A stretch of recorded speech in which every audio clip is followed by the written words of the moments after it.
По многочисленным жалобам красный автобус прибыл в село Ивановка Павлодарской области.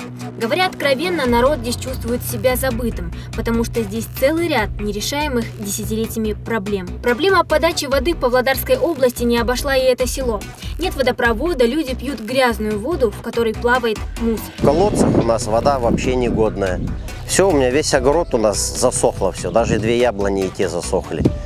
Отчет это одно, а вот люди это другое совершенно. Ну как так можно такую воду пить? Как так можно детей сюда отправлять, да, за водой? Вместе с этим местные власти и СМИ называют проблему реставрацией, однако реставрировать там нечего, потому что водопровода по факту нет. Читаем в газете «Реставрация». Почему опять же пишут «реставрация»? Говорят, не бойтесь этого слова. Это просто так пишется. А вам проведут. Ну, до сих пор никак. Помимо того, что ивановцам поить скотину нечем, еще и кормить как-то не получается. А все потому, что земля вокруг поселка в аренде участников. Этот вопрос был поднят Народной партией Казахстана. И по закону вопрос уже решился, однако здесь во внимание не принят. Где поить скот и пасти скот негде. Вот пасти скот нам негде. Кругом все распахали. Вот километр на километр, наверное, вот эта сторона пасьба. Все. 42 гектара. А я что толку? Только по бумаге я знаю, что есть, а никакого толку мне нет. Вот этой земли. Дороги Ивановки оставляют желать лучшего. Ремонт дорог делался зимой, только до акимата. А с теплом асфальт растаял вместе со снегом. Там дорога прямая, улица, люди живут, асфальта нету. Тут тоже он до колонки, дальше даже до церкви не могли сделать, чтобы асфальт был. Нету, обещаю. Все. Выделили 10 миллионов. Это что такое? Это одно название. Ну, сейчас видно, дорога вот такая. Вся разбитая уже. Недавно сделали, 2 года назад, небольшое количество дорог.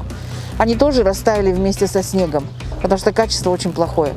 Мало того, что детям нечем занять свой досуг, здесь единственный оператор на село, от которого нет ни связи, ни интернета. Ну, интернет как? Постольку-поскольку, можно сказать. Не интернет, а так. Еле-еле. То бывает даже вот с дома позвонить куда-то по сотовому невозможно. Надо выходить на улицу, там во двор где-то вот повыше на бугорок, чтобы поймать нормальную связь.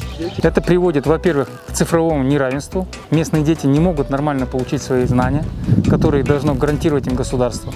Государство не может обеспечить их нормальным интернетом. Соответственно, идет деградация системы образования в этом селе. Это крайне неправильно. Народ Ивановки отчаян, у них нет элементарного.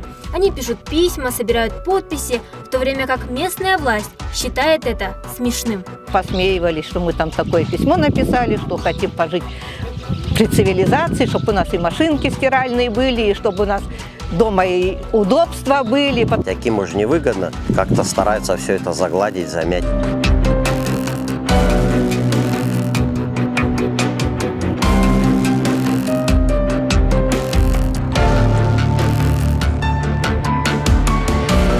Они не держат скотину, они уже не выращивают овощи, они не выращивают картошку, и все это покупают. То есть село становится таким практически муляжом города, но жить здесь невозможно.